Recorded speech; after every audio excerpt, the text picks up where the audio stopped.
We're told that the Roman Empire collapsed in the year 476, that after centuries of dominance, after ruling vast lands stretching from Britain to the Middle East, it simply fell apart. A slow decline followed by a sudden end, overrun by invading tribes, cities abandoned, power shattered. The empire that once defined the world, reduced to ruins, gone.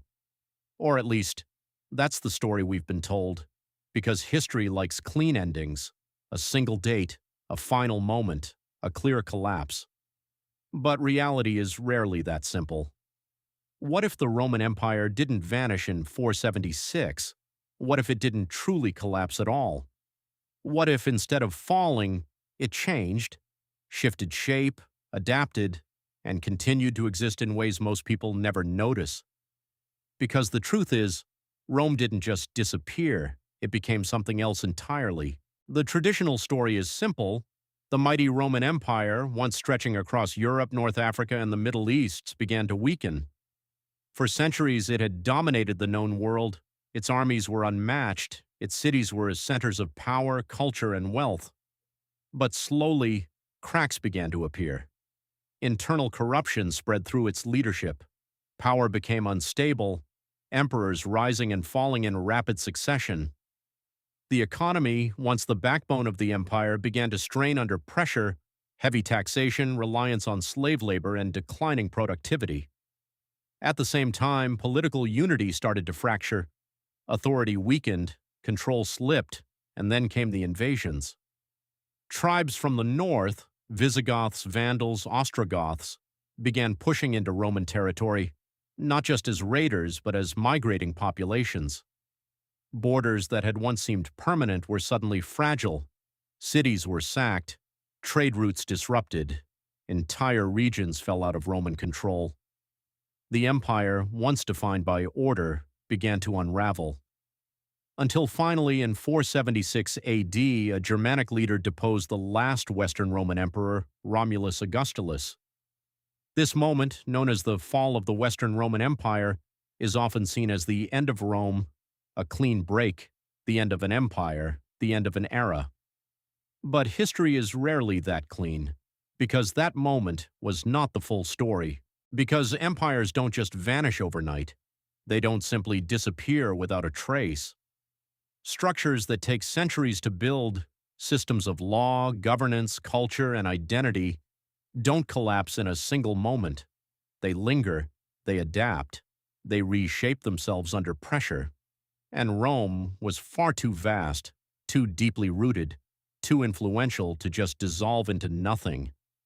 Its roads still connected continents, its laws still governed daily life. Its ideas of power, citizenship, and authority were embedded into the societies it once ruled. Even as emperors lost control, the machinery of the empire didn't suddenly stop. It kept moving, just in different hands. So instead of a clean ending, what followed was something far more complex, something less visible but far more enduring. Because Rome didn't die, it didn't vanish into history like a fallen ruin. It shifted, adapted to new realities, spread into new forms, and in doing so, it became something else entirely. Even as the western half of the empire struggled, the east remained strong. While cities in the west faced instability, shifting borders, and political fragmentation, the eastern provinces told a very different story. Centered in Constantinople, a city strategically placed between Europe and Asia, protected by sea and fortified walls, the eastern half of the empire continued to function as a highly organized state. Trade still flowed through its markets.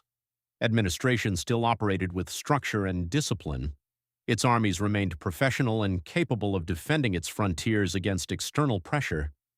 It called itself Roman, not metaphorically, not symbolically, but directly, as a continuation of the same political identity that had ruled from ancient Rome. Its rulers held the title of Roman Emperor. Its laws were Roman law. Its institutions were built on Roman foundations. It saw itself as Roman, and more importantly, it behaved as Rome. For nearly 1,000 years after 476, this Eastern Empire endured, surviving wars, political upheavals, and changing borders, long after the Western Empire had fragmented. History later gave it a different name, the Byzantine Empire. But that is a modern label applied in hindsight. To the people living within it, there was no separation, no distinction between Roman and Byzantine. There was only continuity, only identity, only Rome. Still standing, still ruling, still alive. But Rome's transformation didn't stop there. Even in the West, where imperial authority had collapsed and emperors were no longer in control, the structures Rome had built did not simply disappear. The political center was gone, but the framework it left behind remained deeply embedded in everyday life. Roman roads still connected regions, Roman cities still functioned as administrative hubs, and most importantly, Roman systems of governance continued to operate in altered forms. Because Roman law, one of the most sophisticated legal systems of the ancient world, did not vanish with the empire, it was preserved, copied by scribes, taught in monasteries, quietly maintained in fragmented kingdoms that rose on former imperial soil.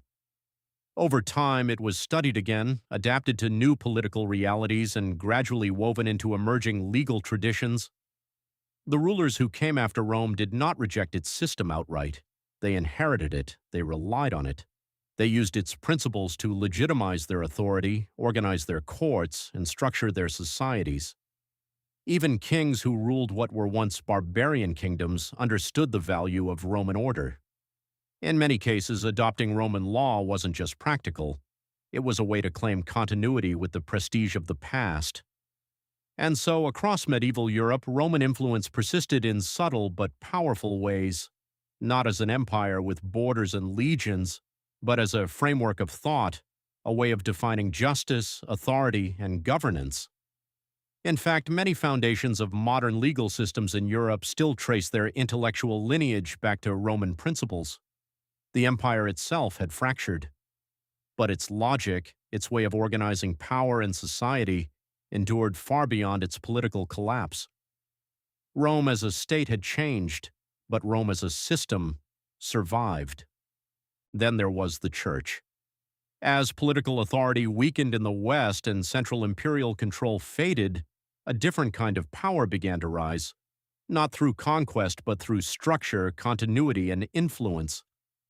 What emerged was one of the most enduring institutions in history, organized, structured, hierarchical. With clear lines of authority, administrative regions, and a system of governance that extended far beyond local boundaries, the Church gradually became one of the only stable institutions in a fractured world. And in doing so, it began to inherit more than just spiritual authority. It adopted many of the same administrative patterns that had once held the Roman Empire together: centralized leadership, regional oversight, standardized practices, and a network that connected distant communities under a shared system. It operated across regions where political control had become fragmented. It maintained order in places where secular authority was weak or inconsistent.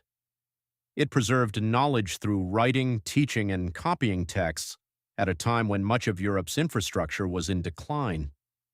In a world where Roman government had faded, the Church became something remarkably similar in function, even if not in name: a stabilizing structure, a unifying framework, a point of continuity in a rapidly changing landscape.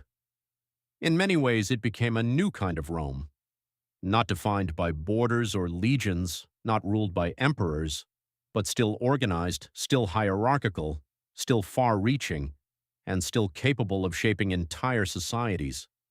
Not built on armies, but on belief. And then came the kingdoms. The so-called barbarian rulers who took control of former Roman territories did not arrive with a desire to erase what came before. In most cases, they did something far more revealing. They inherited it. They stepped into a world already shaped by centuries of Roman administration, infrastructure, and expectation. Cities still functioned according to Roman patterns. Local elites still thought in Roman terms. Even everyday governance carried the imprint of imperial structure. And so, rather than dismantling this system, many of these new rulers attempted to fit into it. They adopted Roman titles. They used Roman administrative language. They maintained Roman legal practices where possible, and blended them with their own traditions when necessary. Roman customs continued to influence court life, taxation, and governance. Even the symbols of authority, crowns, seals, ceremonies, often echoed Roman ideas of what power was supposed to look like. Because legitimacy mattered, to rule effectively in the post-imperial world, it was not enough to simply hold territory.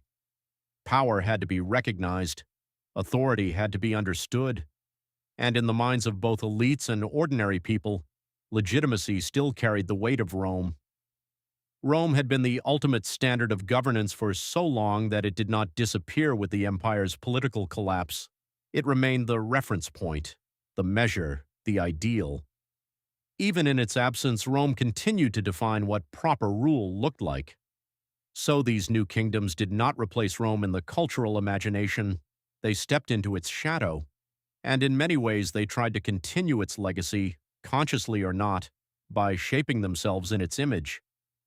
Rome as a political entity was gone, but Rome as a model of power remained. So what actually happened in 476? Not the sudden destruction of Rome, not a clean collapse, not an instant disappearance of everything that had defined the ancient world, but the end of one particular form of Rome, the end of its centralized political control in the West, the end of a single imperial court governing vast territories with unified authority, the end of one half of a system that had already been changing for decades. Because by that point, Rome was no longer just a single unified machine operating at full strength. It had already been transforming under pressure, politically fragmented, administratively divided, and increasingly dependent on local powers to maintain order. And when the last Western emperor was removed from power in 476 AD, the moment later labeled the fall of the Western Roman Empire, it was not the end of Rome as a whole. It was the end of a specific political configuration, a moment of transition, not total erasure.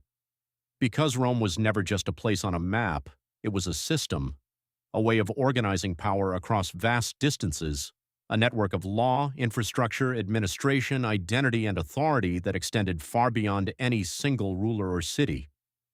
And more than that, it was an idea. The idea that order could be imposed across diverse lands, that law could unify different peoples, that authority could be structured, hierarchical, and enduring. And ideas like that do not simply disappear when political institutions weaken. They evolve, they adapt, they spread into new forms, carried by the very societies that inherit them. And that is exactly what happened next. Rome did not end in 476. It began to transform into everything that came after it. The Roman Empire didn't fall in a single moment. It did not end the way a building collapses or a fire consumes everything at once. There was no clean break between what came before and what followed. Instead, it fragmented. Power slowly split across regions that were once tightly controlled from a single center. Authority became distributed. Local rulers gained independence. Former provinces began to act less like parts of one unified empire and more like separate political worlds. And yet, even as this fragmentation unfolded, nothing was truly erased. It shifted. Institutions adapted to new realities.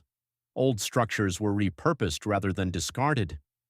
The shape of power changed, but its underlying framework remained recognizable for centuries.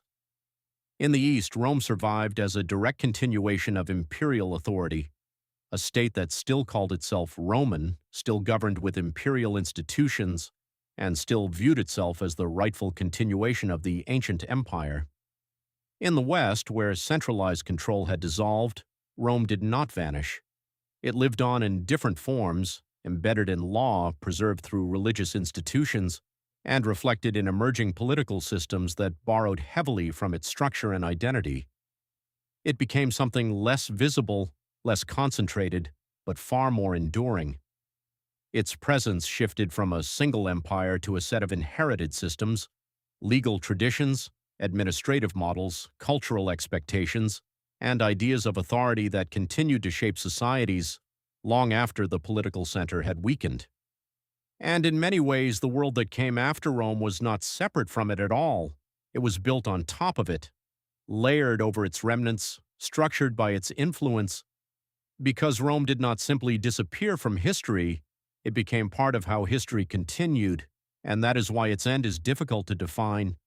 Because some empires do not collapse in the way we imagine, they transform, they dissolve into institutions, ideas, and systems that outlive them, and when they do, they never truly disappear.